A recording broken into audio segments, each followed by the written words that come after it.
You need to consider the totality of the circumstances. Everyone focuses on pay, benefits, schedule, and that is all really important. But you also need to think about the bigger questions. Why am I unhappy at work? Actually, write it down. Write down pros and cons to leaving. Consider everything and be specific with why you want to leave, what you'll gain at the new place, and what you'll lose at the place you're considering leaving.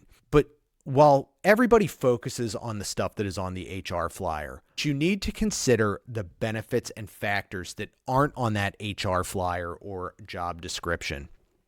What are the stations like? What do the vehicles and equipment look like? And I don't mean by like cool designs or whatnot.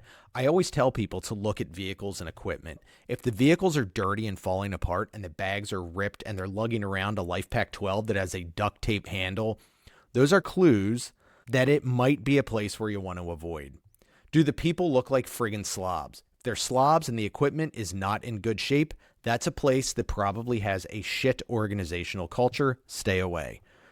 But also ask questions like, okay, you're telling me I get 14 hours of PTO accrued a month, but as a new hire, am I actually going to get to use that? Or is it going to be like 3 years before I get to take a vacation day that isn't a random Wednesday in March? Other questions. And again, don't necessarily ask them like this.